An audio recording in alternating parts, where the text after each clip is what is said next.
네, 문재인 대통령의 모친인 강한옥 여사의 발인이 오늘 진행됩니다. 현재 빈소가 차려진 부산 남천 성당에서는 장례 미사가 진행되고 있는데요. 정치인들의 조문을 정중히 거절한 문 대통령은 야당 대표와 종교 지도자, 주요국 대사 등 일부만 조문을 받았습니다. 네, 한편 과거 공관병 갑질 논란을 일으켰던 박찬주 전 육군대장을 한국당 황교안 대표가 1호 인재로 영입하려다가 당내 반발로 잠시 미루는 소동이 있었습니다.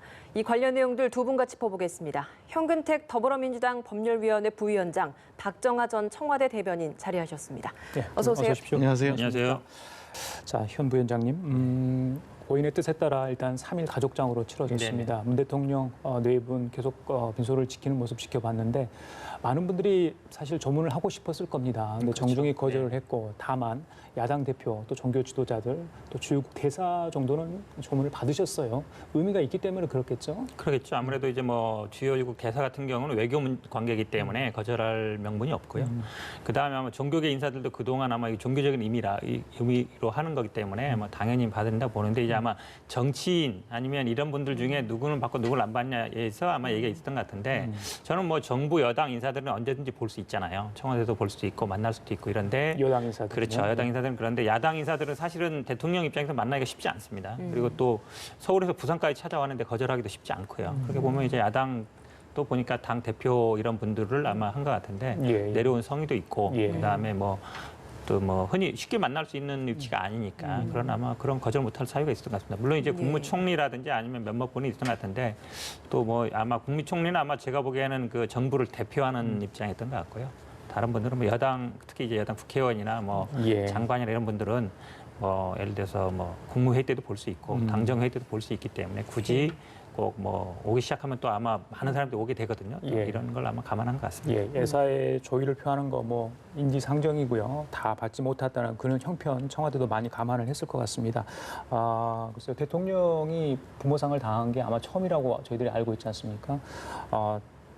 하실 일이 굉장히 많잖아요. 그러니까요. 슬픈 일을 당하셨는데 청와대에서도 그거에 대비해서 지금 일을 하고 있다고 합니다. 예전에 뭐 청와대 계셨지만 대통령께서 바로 복귀를 하실지 어떻게 업무를 수행하실지 그 부분도 관심인데 어떻게 예상을 하십니까? 뭐 워낙 현안이 많고 그다음에 고인도 그렇지만 대통령께서도 오늘 국정에 부담을 주지 않게 위해서 처음부터 가족장으로 조용히 치르시겠다고 말씀하셨는데 불가피한 보고들이나 이런 것들은 계속 받으셨을 거고요. 청와대도 직원들한테 당백을 쓰고 가셨잖아요. 그렇기 때문에 청와대도 굉장히 긴박하게 뭐 여러 상황을 챙기면서 움직이고 있을 겁니다. 아마 추정컨대 대통령 바로 뭐 끝나고 나면 큰 일이 끝나고 나면 복귀해서 일을 챙기시리라 추정이 되고요. 우선 어쨌든 오늘 지금 발인이 진행이 되고 있는데 고인 명복을 빌면서 대통령이 빨리 상심을 좀 털고 풀을 털고 일어나셔서 좀 더 힘을 내고 이제 국정에 매진해 주셨으면 하는 바람이 좀 있습니다. 하여튼 모든 국민들이 안타까운 일을 당했습니다. 주제를 바꿔서 좀 이야기를 해보도록 하겠습니다. 한국당이 오늘 영입 인재를 발표를 합니다. 황교안 대표가 대표 체제가 된 이후에 처음으로 이렇게 인재 영입을 해서 발표를 하는 자리인데 발표하기 전부터 사실 좀 논란이 일었습니다. 과거 공관병 갑질 논란을 일으켰던 박찬주 전 육군 대장을 1호 영입 인재로 임명을 하려다가 지금 이게 최고위원 내에서의 반발로 일단은 보류가 된 상황입니다. 최고위원들이 이렇게 이렇게 반발을 한 것도 다 이유가 있을 것 같거든요.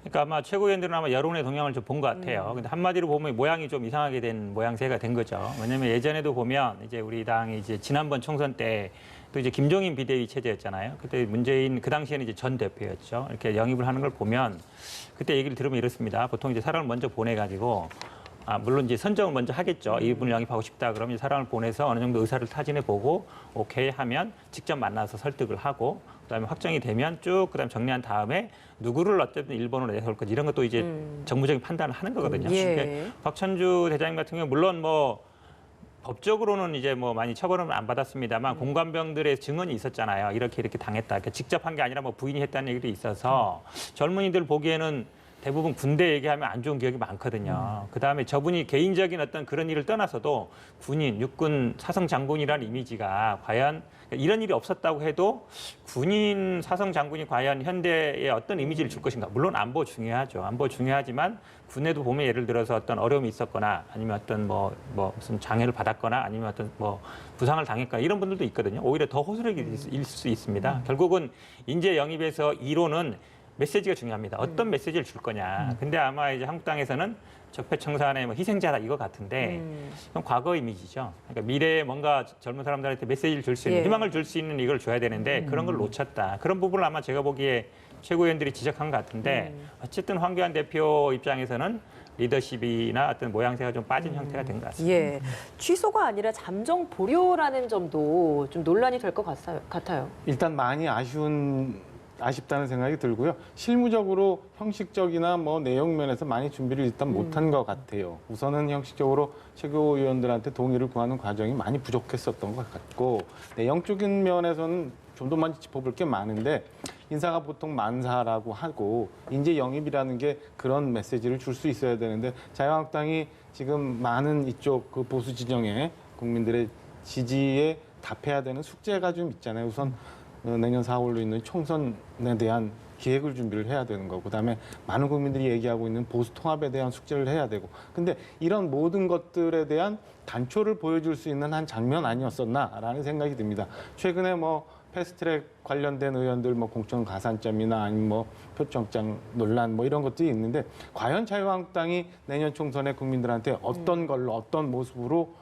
국민들의 지지를 받고자 하고 그다음에 표를 얻으려고 하는지에 대해서 정말 깊게 고민하고 내세웠어야 되는데, 이런 그 인재 영입이라는 중요한 카드를 이렇게 예. 썼나라는 점에서 부족했다고 보여집니다. 예. 우선 개인적으로 아마 반대했던 최고위원들도 박찬주 대장 개인의 문제에 대해서 그렇게 심각하게 뭐 문제를 제기했다기보다는 지금 자유한국당이 가야 될 길에 있어서 과연 인재 영입 1호가 박찬주 대장이었어야 되느냐, 이런 데 문제를 많이 삼았을 거라고 보여집니다. 그러니까 많은 인재 군들 중에서 박찬주 대장이 자유한국당이 입당을 하고 그다음에 또 지역구에 가서 국민들의 심판을 받는 것에 대해서 반대하는 의견이라고 보여지지는 않고요.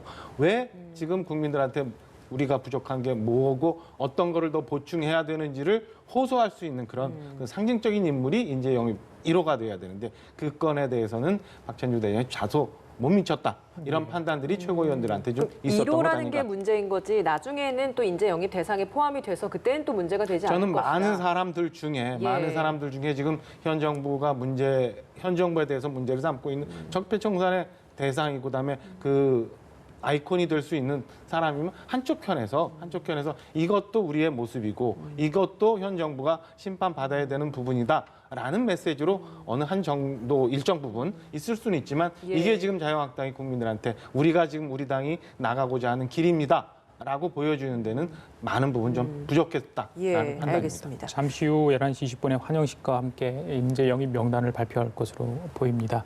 그 어느 정도 인력풀을 가지고 있고 또 인재 영입을 어떻게 하는지 모르겠습니다. 아까 메시지 말씀하셨잖아요. 네네. 지금 한국당의 상황이라면 총선이 한 5개월 정도 남았는데 어떤 인물이 영입 1순위라고 보십니까? 그러니까 예전에 아마 한국당 보면은 그 탈북자들이나 아니면 뭐 귀화한 이런 분들 했었거든요. 굉장히 신선한 충격이었어요. 그러니까 어찌 보면 지금 상태에서는 제가 보기에 아마 단순히 젊다, 청년 이런 생각을 하지만 단순히 나이로 평가할 건 아닌 것 같습니다. 지금 젊은이들이 가장 어려운 게 취업, 결혼 이런 거잖아요. 그렇다 그러면 그런 부분을 스스로 좀 뚫고 나간, 사람들이 많이 원하는 게, 물론 정치인이 뭐 성공한 사람만 하는 건 아닙니다만 그래도 뭔가 스토리가 있는 사람을 원합니다. 예. 어려운 환경 속에서 본인 스스로 대책해서 뭔가 취업에도 만들고 일자리를 제공했다든지 그런 분들이 만약에 영입한다 그러면 우리 당 입장에서도 경제도 어렵고 취업도 어려운데 한국당에서는 이런 사람들을 발굴하는구나, 이미 예. 메시지가 있을 수 있거든요. 예. 제가 예. 보기에는 그런 뭔가 현재 어려운 청년들의 입장을 스스로 좀 이겨내서 그런 어떤 희망을 줄 수 있는 그런 분들을 제가 보기에 1호로 삼는 게 가장 좋지 않은가라고 봅니다. 예, 알겠습니다. 문재인 정부가 출범한 지 뭐 2년 반 가까이 좀 가고 있잖아요. 근데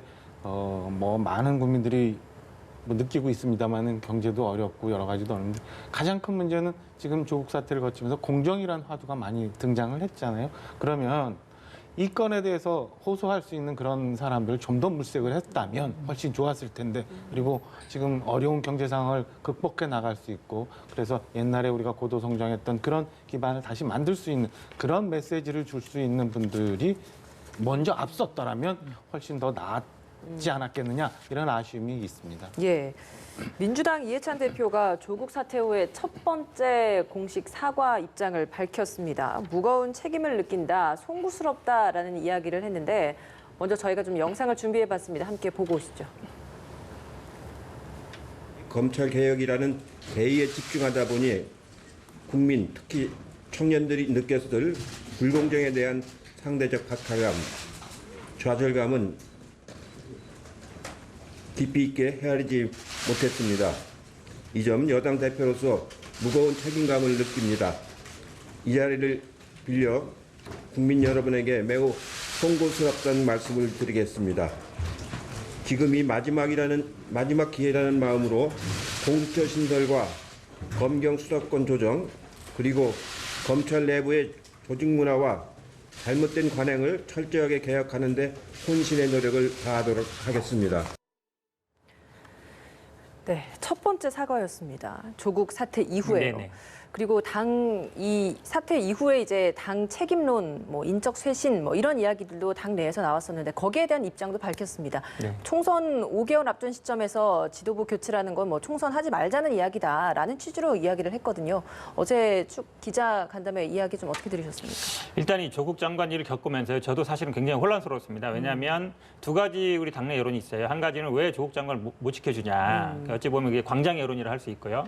그다음에 저도 이제 방송에 나오면 이제 언론에서는 왜 조국 장관을 계속 감싸고 있느냐. 이제 두 가지가 사실은 거의 팽팽합니다. 어느 한쪽이 이렇게 막 앞서지 않아요. 아마 그러니까 당 지도부에서도 그런 입장을 고려하지 않을 수 없을 것 같은데요. 지금 뭐 쇄신론이 얘기가 나오고 있습니다만 과거처럼 뭐 집단화되거나 이런 건 아니고요. 몇몇 개인 의원들의 개인 의견인 것 같고 지금 이제 두 가지인 것 같습니다. 당 지도부를 개편해야 된다. 그다음에 뭐 당직을 개편해야 된다 이런 얘기 하는데 지금 사실 어찌 보면 당 지도부가 물러난다 그러면 아마 가장 좋아할 거는 야당인 것 같습니다. 지금 왜냐하면 이해찬 대표 같은 경우에는 뭐 다음에 출마할 것도 아니고 사심이 없거든요. 그러니까 예. 선거를 공천을 하기에 가장 어찌 보면 객관적인 입장입니다. 그리고 당직 개편 얘기도 나오는데요. 사실은 선거 국면으로 넘어가면 당직 큰 의미가 없습니다. 그러니까 결국은 선대위 체제로 넘어가거든요. 그럼 선대위 위원장, 뭐 부위원장 거기서 역할이 중요해요. 당직도 물론 중요하지만 당직은 거의 어찌 보면 선거 체제로 넘어가면서는 큰 의미가 없습니다. 그러면 제가 보기에 지도부 개편이나 당직 개편은 굳이 지금 얘기할 때가 아니다. 오히려 선거 준비에 더 확실하게 하는 거. 아까 말씀드렸습니다만 저희 당도 이제 인재 영입을 아마 할 겁니다. 어떤 메시지를 주느냐 가장 중요하죠. 예. 그다음에 뭐 총선 기획단도 꾸릴 거고요. 그래서 그다음에 중요한 게 이제 예산 부분인데 이제 각 시도와 지금 예산 협의를 하고 있습니다. 이 예산을 통과시키는 것도 사실은 중요합니다. 지금 만약에 뭐 당직을 개편하거나 이렇게 지도부를 바꾼다 그러면 이 예산안이나 지금 공수처 이게 어떻게 될지도 모릅니다. 그렇게 본다 그러면 현재 주어진 과제를 충실하게 이행하는 거 그게 오히려 더 총선 준비에는 더 중요한 게 아닌가 이렇게 보고 있습니다. 당초에 다음 달 5일에 하기로 했던 거를 좀 당겨서 하지 않았습니까? 그래서 아마 당 내 또 당 밖에서도 많은 관심을 가졌던 것 같아요. 말씀하신 것처럼 조국 정국에 대한 사과, 책임론, 그렇죠? 검찰 개혁 이야기, 그리고 인적 쇄신에 관련 이야기를 밝혔는데 좀 기대를 많이 했는데 좀 알맹이가 없다 이런 비판도 있던데 전반적으로 어떻게 들으셨어요? 야당들은 굉장히 그 비판적으로 좀 반응을 하고 있더라고요. 저도 좀 아쉽다는 생각이 드는데 우선은 말씀하신 것처럼 원래 예정돼 있던 기자간담회가 일주일에 좀 땡겼고 그다음에 최근에 민주당의 초선 의원들 불출마를 이제 발표했던 의원들이 이제 그 간담회를 통해서 또 대표님께 여러 말을 했고 그다음에 사실은 대통령께서 이제 상을 당하셔서 연기가 됐습니다만 어제 민주당 의원총회가 예정돼 있었어요. 그래서 여러 가지 쓴소리들이 좀 뭐 올라올 수 있는 이런 상황에서 이제 땡겨서 했는데 그렇다면은 좀 더 일찍 그리고 내용 면에서도 조금 더 진솔하게 했으면 어떨까라는 아쉬움이 있습니다. 우선은 그 지금 한 67일간 동안 조국 사태를 우리가 겪으면서 사회적으로 굉장히 많은 손실을 봤던 거 아니에요? 우리 사회가 그 건에 대해서 가장 중심부에 있을 수밖에 없었던 게 이해찬 대표인데 이 상황까지 이끌어왔을 때 이해찬 대표가 진솔하게 국민들한테 했어야 될 말, 당원들한테 했어야 될 말을 좀 더 많이 진솔되게 했으면 훨씬 더 나았지 않았을까. 그리고 이런 것들이 앞서 말씀드린 것처럼 쫓기다시피 해서 좀 당겨서 지금 하는 것보다 애초에 상황이 발생했을 때 좀 했으면 더 좋지 않았을까 이런 생각들이 있습니다. 그러다 보니까 야당에서도 여러 비판이 계속 나오고 다소 좀 부족한 사과였던 거 아닌가라는 중론이 있는 거 아닌가 판단을 합니다. 예, 예. 알겠습니다. 자, 이제 여야 3당 교섭단체 대표 연설이 끝나고요. 오늘은 이제 비교섭단체 대표 연설이 있죠. 정의당 심상정 대표가 오후에 할 텐데, 뭐 패스트트랙 선거제 관련 이야기를 분명히 할 것 같아요. 믿어 짐작컨대. 패스트트랙 과정에서 이제 어떻게 할지 부의 관련해서 문희상 의장이 일단 결정을 했어요. 그렇죠. 네. 12월 3일 이야기를 했기 때문에 그 안에 시간이 일단 벌었다. 그렇게 여당도 생각하실 것 같은데 앞으로 한국당 또 다른 군소 정당들과 어떻게 좀 협상을 해 나갈지 뭐 어떻게 했으면 좋겠다. 이런 뭐 당 내부의 희망사항은 있는데요. 뭐 협상이 되겠습니까? 제가 보기엔 지난 1년 동안 이거 가지고 치열하게 싸웠는데 사실은 패스트트랙 올라간 거 말고 올라간 다음에 논의된 게 없거든요. 없죠. 그렇죠. 지금도 물론 이제 공수처랑 관련해서 아마 논의는 하는 것 같습니다만 과연 이제 이것만 있는 게 아니라 공수처뿐만 아니라 검경 수사권도 굉장히 어려운 문제인데 가장 어려운 문제는 아무래도 선거제겠죠. 거기 예산안까지 끼어 있고 또 민생 부의안도 끼어 있습니다. 제가 보기엔 아마 12월 3일 날 상정한다 그랬는데 11월 말 되면 아마 이제 선거제도 올라갈 텐데요. 그 정기국회가 12월 10일까지입니다. 그러면 12월 3일부터 아마 12월 10일까지 일주일간 아마 20대 국회의 마지막 피날레가 굉장히 치열할 거다라고 봅니다. 아마 논의는 아마 그때 집중적으로 이루어질 것 같습니다. 지금 논의해서 아마 왜냐하면 지금 뭐 여야 입장도 있습니다만 가장 캐스팅 보트를 쥐고 있는 게 바른미래당인데 바른미래당 안이 한 가지가 아니에요. 지금 오신환 원내대표 연설도 들어보면 선거제 합의해야 된다. 그다음에 뭐 패스트트랙 올라간 거랑 그다음에 현행 선거제랑 중선거구를 자유선거하자. 그럼 지금까지 뭐 손학규 대표가 패스트트랙 올린 거 아무 의미 없고요. 그다음에 또 권은희 의원은 지금 이제 공수처 안 올렸는데 검경 수사권으로 되니까 공수처 하지 말자거든요. 그러면 사실은 바른미래당 안이 뭐예요? 모르잖아요. 그럼 바른미래당에 하나의 안이 없는 상태이기 때문에 협상, 뭐지 원내대표가 나와서 협상을 한다고 해도 그 협상의 의미가 있는지 잘 모르겠어요. 이게 만약에 하나의 만약에 의원들이 하나의 의사를 갖고 있다 그러면 합의가 되면 그게 결국 통과될 텐데 그게 담보가 안 되잖아요. 그럼 지금 권은희 의원이 와서 공수처안 얘기하고 있는데 오신환 의원과도 원내대표와도 다르고 그러면 협상이 제가 보기에 어떤 의미가 있는지 잘 모르겠어요. 그래서 제가 보기에 아마 한 달 동안 그동안에 뭐 나온 얘기는 다 나올 것 같습니다만 협상은 쉽지 않은 상황이 아닌가. 잘 안 된다는 이야기만 하지 마시고 좀 풀 수 있는 해법은 없을까요? 너무 많이 민주당 꼬여 있는 것 전략 같아요. 같은 거 뭐 이런 거 없습니까? 일단은 뭐 가장 기본적으로는 여야 사당 공조를 복귀하는 게 가장 중요하고요. 공조 복귀 가장 중요한데 거기에 가장 뜨거운 감자는 이제 의원 정수 문제인데 그러니까요. 이게 뭐 이해찬 대표님도 말씀하셨습니다만 쉬운 문제가 아니죠. 국민들이 대다수 반대하고 있는 입장에서 그걸 밀어붙일 수가 없잖아요. 그렇다 그러면 어떻게 의원 정수를 늘리지 않은 상태에서 야 3당, 중소야 3당의 그 동의를 이끌어낼 것인가. 제가 보기엔 그게 가장 중요한데 방법을 찾아야죠. 제가 4월 달 패스트트랙 전국 이후에 이제 기회가 있을 때마다 숨은 그림이라고 표현을 드리는데 사실은 제 정당이 갖고 있는 숨은 그림이 다 틀려요. 지금 공수처법만 갖고도 보면은 공수처가 필요하니 아니냐부터 자유한국당하고 민주당은 부딪히고 있고 예. 그 내용 들어가서 또 권은희안, 백혜련안 갖고 바른미래당하고 민주당 안이 또 다르고 선거법 들어가고 뭐 의원 정수뿐만 아니라 뭐 여러 가지가 또 많이 달라요. 그리고 지금 저희가 지금 보고 있는 민주당, 자유한국당, 바른미래당 또 뭐 대한정당, 뭐 민평당 쭉 정의당 있습니다만 이게 한 달에 어떤 모습으로 어떻게 변해 있을지 또 몰라요. 예. 그래서 저는 이게 지금 논의가 시작이 되고 있습니다만은 공수처법 논의를 하고 있고 선거제 관련해서도 뭐 논란이 있습니다만 그냥 논의를 위한 논의지 이게 무슨 결실을 맺고자 하는 논의는 아니다라는 생각이 들고요. 전반적으로 원내대표단 국회 연설까지 포함해서 말씀을 드리면 다 제 정당이 쳐다보는 게 진단이 다 다르고 그에 따라서 처방이 다 다르니까 뭐 어떻게든 20대 국회가 마지막이라도 국민들이 조금 박수 받을 수 있는 뭔가가 나오기는 참 어렵지 않나라는 생각이 좀 듭니다. 예, 의원 정수 확대에 대한 국민의 여론은 사실 굉장히 부정적입니다. 실제로 뭐 여론조사를 해본 상황에서도 70% 가까이가 반대를 한다라는 결과도 나왔다라고 합니다. 이를 두고 이제 정의당에서는 한국당이 합의를 한 사항이다라고 이야기를 하고 있고 한국당은 그렇게 합의를 한 적이 없다, 또 거짓말을 하고 있다라고 서로 또 이런 뭐 설전이라고 할까요? 이런 좀 논쟁을 벌이고 있어서 여기에 대한 이야기 좀 준비를 해봤습니다. 함께 들어보고 오시도록 하겠습니다. 제가 의석수 확대를 합의해줬다고 주장하고 있습니다. 없는 합의 운운하는 것이 벌써 두 번째입니다. 이 부분에 대해서 사과하지 않으면 법적 조치 내일 바로 하겠습니다. 하였고 합의 문서에 분명히 서명이 있는데도 불구하고 터무니없는 이야기라고 하니 적반하장의 끝판왕이라고 해도 과언이 아닙니다. 그리고 이제는 범법자가 법적 조치를 운운하는 적반하장을 보여주고 있습니다. 할 테면 하시기 바랍니다. 예. 양당 이야기 너무 달아요. 작년 12월 그 상황 어떻게 돼 있냐면요. 네, 제가 네. 이거 드릴게요. 그래서 뭐 5당은 야래같이 합의한다 이래가지고 작년 12월 15일인데 예. 이 항이 이렇게 돼 있습니다. 비례대표 확대 및 비례 지역구 의석 비율, 그다음에 의원 정수 관로 해가지고 10% 이내 확대 여부 등 포함해 검토. 지역구 의원 선출 방식 등에 대하여는 정개특위 합의에 따른다 이렇게 돼 있어요. 그러니까 사실은 비례대표 확대를 염두에 둔 겁니다. 물론 10% 이내 확대를 포함해서 검토한다고 하긴 했거든요. 근데 물론 이제 제 전제는 아마 이제 나경원 원내대표는 정개특위 합의에 따른다 여기에 방점이 있을 것 같고 심상정 원내대표는 비례대표 확대한다 그러지 않았냐, 10% 이내에서 검토한다 그랬다 이 얘기인데 사실은 뭐 그 당시에 기본 전제는 그 손학규 대표가 단식을 풀면서 연동형 비례대표를 도입하는 걸 전제로 한 거예요. 그렇죠. 그래서 비례대표를 어느 정도 늘릴 수 있다. 이 여지를 둔 거거든요. 이 부분이 합의냐 아니냐.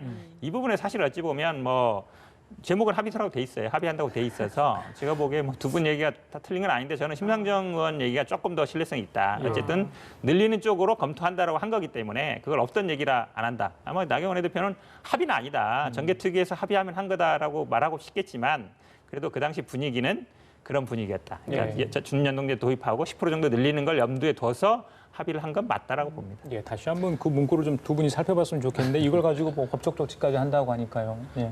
우리나라 지금 요즘 모든 건 다 검찰로 가고 법원으로 가고 있어요. 정치도 없어지고 행정도 없어지고 있는 그러는 것 같은데 말씀 주신 것처럼 그 자유한국당 나경원 원내대표는 정개특위 합의에 의한다라는 데 이제 방점을 두고 얘기하고 있고 당초에 국민들 그 대부분의 정서를 저희가 좀 돌아보면은 과연 의원 정적수를 확대하는 거에도 국민들이 많이 인정하고 있었느냐라는 점을 돌아보면 글쎄요, 심상정 의원이 너무 과하게, 정의당이 너무 과하게 해석을 하고 있는 거 아닌가라는 생각이 듭니다. 그 12월 당시만 해도 자유한국당이 안을 분명히 내지는 않았습니다만 이후에 오히려 비례대표를 없애고 270석으로 정원을 줄이는 안을 냈었거든요. 그런 걸 보면 지금 정의당에서 지난 12월, 4월 거치면서 아까 말씀드린 숨겨놨던 숨은 그림을 좀 꺼내놓고 있고 이에 대해서 재정당 간에 좀 갈등이 생기고 있는 거 아닌가 이렇게 해석을 합니다. 예, 예. 하나만 더 짚어보겠습니다. 검찰 개혁안들 지금 7차례 나왔나요? 계속 나오고 있지 않습니까?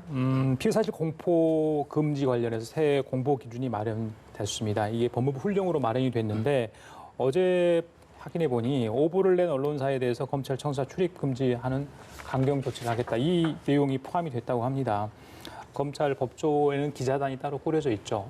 이 관련해서 이걸 정하기 전에 수정안 만들기 전에 논의가 있었는데 막상 완성본을 보니 이 부분은 언론들도 모르고 있었다. 협의가 좀 안 됐다. 이런 내부의 반발도 있는 것 같고 대검에서도 다른 의견을 냈다. 이런 얘기 있습니다. 일단 이 문구 어떻게 해석을 해야 되는 겁니까? 일단 가장 중요한 거는 5번이 아니냐 판단을 누가 할 거냐죠. 그러니까. 지금 이제 인터넷 언론에도 보면 우리가 뭐 심의위원회 같은 게 있습니다만 수정 요청했을 때 절차가 있잖아요. 그러면 그 판단은 중립적인 기관에서 하잖아요. 이거는 뭐 문제가 있다라든지 아니면 우리 방송심의위원회 같은 데 하잖아요. 그런 어떤 중립적인 기관에서 판단하지 않으면 판단을 만약에 뭐 법무부에서 한다라 그러면 당연히 문제가 되죠.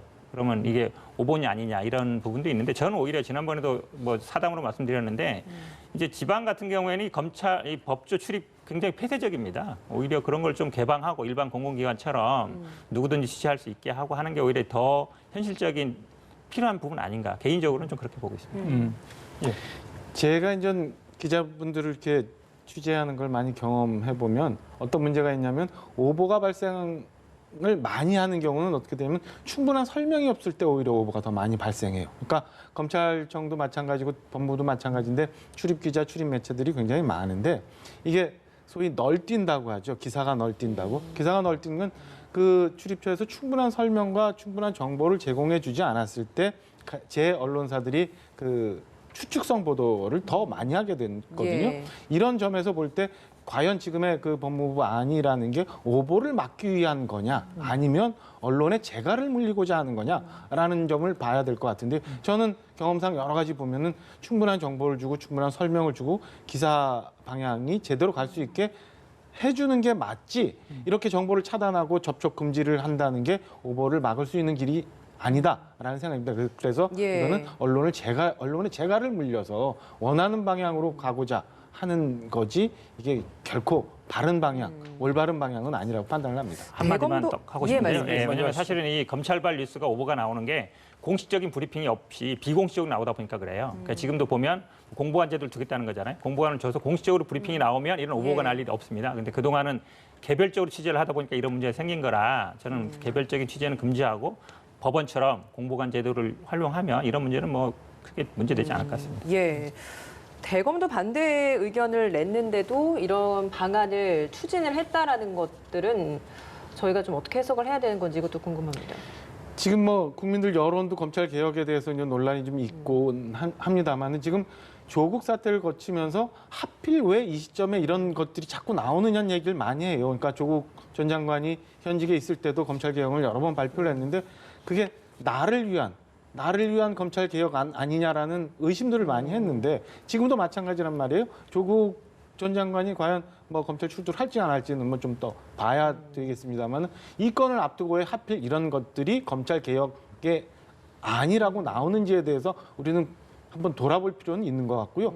굳이 법무부에서도 이거를 검찰 개혁 아니라고 하면서 당장 다음 달부터 이렇게 시행하겠다고 하는 게 과연 누구를 위한 검찰 개혁 아니라는 의심을 살 수밖에 없거든요. 그래서 정책의 시행도 시점을 좀 맞춰서 하면 충분히 국민들이 설득할 수 있고 오해를 방지할 수 있는데 굳이 왜 이렇게 했느냐는 오해를 충분히 살 수밖에 없는 상황이었다라고 생각합니다. 예, 법조에는 출입 기자단이 이렇게 꾸려져 있습니다. 출입 요건이 굉장히 까다롭죠.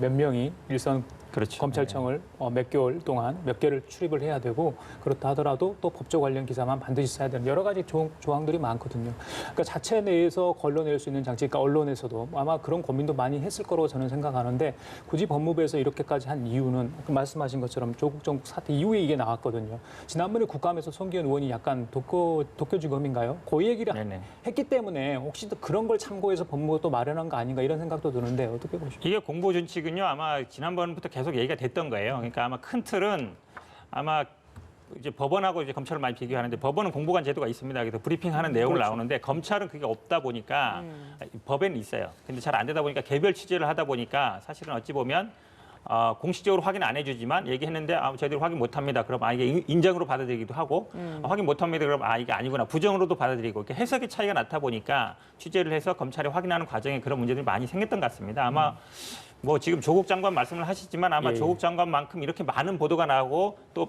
배치되는 상치되는 보도가 났던 경우도 많지 않았어요. 그렇게 보다 보니까 좀 이거를 시정할 필요가 있겠다 이런 어떤 취지인 것 같습니다. 제가 보기에는 뭐 예. 중립적으로 판단하고 공보관 제도를 둬서 공식적으로 브리핑을 하고 이러면 이런 문제, 그러니까 배치되는 문제 아니면 오보 이런 문제들은 충분히 사라질 수 있는 문제라고 봅니다. 지금 검찰 수사 내용과 관련돼서 언론이 보도를 하고 나서 그게 뭐 오보다 뭐 이런 것들을 심사하는 것, 뭐 언론중재위에 넘어가기도 하고 뭐 이런 절차들이 지금 있죠. 있지 않습니까? 예.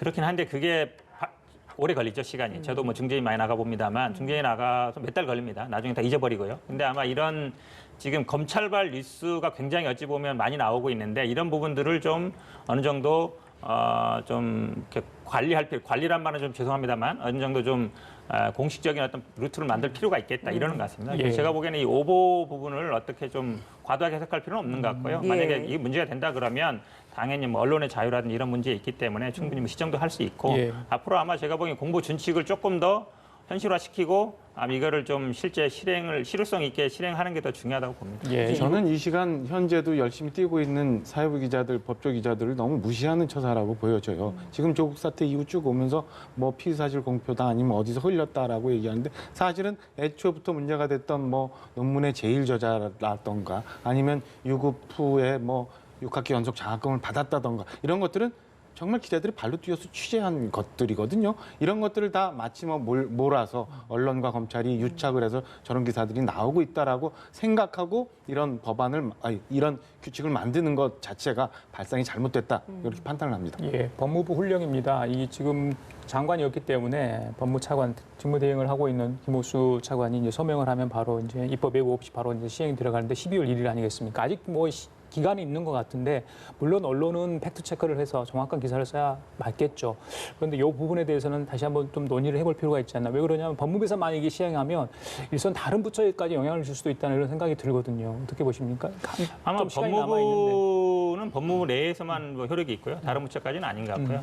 그다음에 뭐 지금 최근에 저는 아마 방송 나오면서도 그 부분이 검찰에도 공식 확인 안 하는 것 같은데 지금 많은 언론들이 이제 ATM 5천만 원 얘기를 많이 하잖아요. 보냈다. 이 부분도 사실은 검찰에서 공식 확인 안 해주고 있어요. 근데 그거를 거의 기정사실화해서 보도하고 있거든요. 그럼 그 부분이 물론 모르겠습니다. 저도 사실은 뭔지 몰라요. 하지만 거의 많은 언론들이 그냥 5천만 원 보냈고 차명 주식 투자한 거 아니냐 거의 단정 짓고 있는데 사실 그렇게 많은 사람들이 인식하고 있습니다. 과연 그게 맞는지 그거는 사실은 확인이 안 된 거거든요. 이런 부분들은 저는 언론의 영향력이라고 봅니다. 실제로 예. 어쨌든 수사기관 물론 나중에 조만간 이제 정영진 교수를 기소하거나 조국 장관을 소환하면 나오겠지만 그러지 않은 상태에서도 거의 국민들은 조국 장관이 뭔가 급한 일이 있으니까 5천만 원 현금으로 보냈구나 이렇게 생각하거든요. 알겠습니다. 그런 부분들을 저는 지적하는 거라고 봅니다. 예, 마지막으로 이 질문 하나만 좀 드려보도록 하겠습니다. 문재인 대통령에 대한 국정 지지율 오늘 리얼미터 결과가 나왔는데 지지율이 48.5%, 3주 연속 좀 상승하는 이야기가 나왔습니다. 잘 못한다라는 평가가 48.3, 잘한다 48.5이기 때문에 부정평가보다는 긍정평가가 좀 다시 앞지르는 상황입니다. 이 여론조사 결과 좀 어떻게 분석하고 계십니까? 그 긍정평가와 부정평가가 다시 크로스가 됐다는 데 이제 의미가 좀 있는 것 같고 예. 0.2%포인트 차이지만 비록 그동안 부정평가가 50% 이상이 쭉 나왔었는데 그 조국 사태를 거치면서 대통령의 뭐 고집이나 아직 그다음에 국정 그 운영에 대한 비판적인 여론이 있었고 그다음에 그 광화문 집회에서 여러 가지 이제 국민들의 의견이 나왔는데 그게 이제 조국 장관이 이제 사퇴를 하면서 안정 국면을 좀 찾아가고 있는 거 아닌가?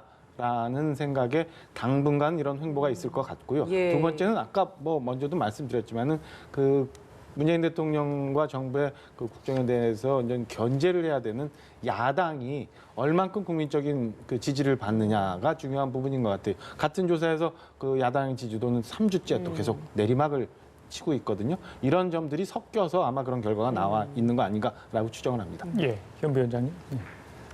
어떻게 보십니까? 네. 저도 뭐 지금 비슷한 얘기입니다. 왜냐하면 조국 장관 일로 어쨌든 굉장히 그동안 지지율이 많이 떨어졌는데 또 사실 어찌 보면 그 자유한국당이 그로 인한 반사이익을 잘 못 가져가는 것 같아요. 지금 뭐 가산점 문제, 뭐 어떤 표창장 주고, 예. 뭐 상품권 주고, 더구나 좀 마지막에 하나 있었잖아요. 또. 그렇죠. 애니메이션도 있고 이런 게 보면 어찌 보면 자유한국당이 그동안 본인들의 실력으로 이거를 어찌 보면 대한정당에 나가야 되는데 별로 그러지 못한 것 같다. 그렇게 본다 그러면 저는 아마 뭐 대통령 지지율이나 정당 지지율은 과거로 조국 장관 이전으로 거의 회복되는 추세 아닌가. 과거로 회귀된다. 회귀라기보다는 이제 거의 원래 수치로 거의 돌아가는 게 아닌가 이렇게 보고 있습니다. 알겠습니다. 자, 민주당의 지지율 또 한국당의 지지율 사실 뭐 바른미래당과 다른 군소정당 지지율 저희들 살펴봐야 되는데 미묘한 거의 뭐 차이가 없는 것 같아요. 그렇죠? 그러니까 바른미래당 예. 전체 샘플에서 아마 이 거의 그 표차가 없기 때문에 아마 비슷하게 횡보하는 것 같고 그다음에 샘플이 워낙 작다 보니까 뭐 주간 단위에서 약간 좀 등락이 있습니다만 큰 의미가 없는 걸로 좀 보여지고요. 앞서 말씀드린 것처럼 연말까지 과연 지금 우리가 거명하고 있는 제 정당이 어떤 모습으로 다시 나올지도 봐야 되는 부분이라 여러 가지가 복잡한 것 같습니다. 알겠습니다. 지금까지 현근택 더불어민주당 법률위원회 부위원장 박정하 전 청와대 대변인이었습니다. 말씀 잘 들었습니다. 고맙습니다.